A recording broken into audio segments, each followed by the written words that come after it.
So we're really doing this, huh? Oh, we are? Okay. Last time I made a video on the Powerpuff Girls, I basically detailed while the series was still good, it was still fundamentally flawed. With the main factors being that it was formulaic, it wasn't funny, and probably the biggest issue, the lack in character traits or character dynamics. That's still true and all, but did you guys know that the series didn't entirely go away after its cancellation? In fact, it was just pretty recent that I discovered these. After the show ended in March of 2005, many people assumed that this would mark the end of the series, meaning that no other product pertaining to it would ever be made. That is until 2008, when Craig McCracken announced that he would be returning to the series by making a half-hour special in celebration of the show's 10th anniversary, which ended up releasing on January 2009, under the title Powerpuff Girls Rule. As if one exclamation point wasn't enough, they gotta add 3.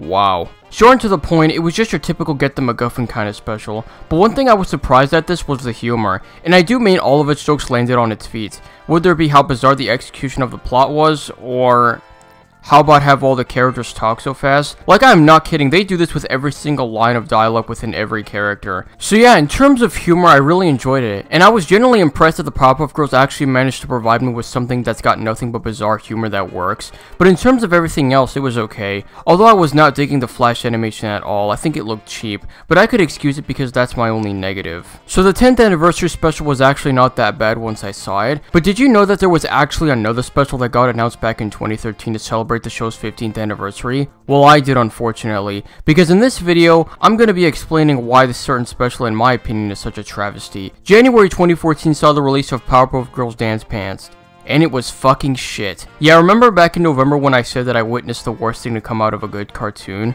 Well, this was the one. But before I dive in, I just want to say what everyone else is probably thinking right now watching this video. This may be the best looking thing the Powerpuff Girls has ever looked, and it really does help a lot with the art style and especially the visuals, but the designs were something that a lot of people took issue with, but a lot of people thought they looked fine. And, well, you bet your fucking ass I'm sliding with the latter. I mean, I never took any issues with it at all. It's like this was dying to be some kind of video game that would be released so that everyone can play these characters in this visually stunning world, but eventually got turned into a special. But that's fine, because at least I get to look at it. But enough of that positive nonsense, because it is time for me to explain why Powerpuff Girls Dance Pants was an anniversary failure. Blossom, Bubbles, and Buttercup want to play this new game called, you guessed it, Dance Pants Revolution. But Bubbles becomes really distracted with the game, so much so that she doesn't want to fight crime with her sisters. And so Blossom and Buttercup confront her on why it's not okay to play this sort of stuff, as it will interfere with their teamwork, which I will get to later. And after going back and forth on their argument, Bubbles agrees not to play it anymore, but that isn't until Mojo Jojo makes a game disguised as a successor to Dance Pants Revolution called Dance Pants Revolution 2 and sends it to Bubbles. But instead of staying committed to what her sister said before, she still resorts to playing the game, in which it turns out to be a trap and turns Bubbles and everyone in Townsville into robotic dancers. Right off the bat, they really want to drive home the fact that Bubbles is a screw-up. But as I said in my last Powerpuff Girls video, it wasn't the case that it was always true, because she has shown to have some pretty massive wins, so really calling her that would just be absurd. But here in this special, they devoted that trait to her entire character, and of course have her sisters make it so obvious that she's an idiot for doing so, which firstly she may be naive, but she's far from stupid. Isn't that right, Buttercup, you bitch? And secondly, it was never really her intention to put her siblings in this type of danger, despite Buttercup claiming that she was the cause of all of her troubles. I'm gonna assume that she was referring to all the episodes prior to this special and not the special alone, but I could be wrong. But Bubbles rolling into obscurity was not the only issue I had here, because like the original series, I also had an issue with the dynamic between our 3 main characters. But unlike the original show, they tried to have the ideology of teamwork be one of the main focuses in the special. The only issue is that they don't really expand at all with it. We keep getting moments where the girls talk about how they're a team and that they shouldn't separate no matter what they do, but then it's forgotten and it isn't brought up until the climax, which fun fact was my breaking point for how much negativity I have towards the special in the episodes I saw before, because while the other episodes made me disappointed, this was the first time a Powerpuff Girls moment made me genuinely angry. And it all ties to how exaggerated and forced it's been, really highlighting the toxicity between the 3 protagonists without any peace and love between them. It's always gotta be hate. I can't believe what I'm about to do here, but I'm gonna compliment the 2016 reboot. I mean, say what you want about how unnecessary its existence was, but when it boiled down to the relationship between the girls, it did a much better job. The shit from the original show was still there, sure, but I didn't mind it because there were actually genuinely heartwarming moments between the characters that you can pretty much look entirely past it. Speaking of which, the plot feels like something made for the old TV show. It's so simple and effective, though there are moments where you'll notice the difference or inconsistencies. The special feels like a mixture between old and new in terms of pop culture references.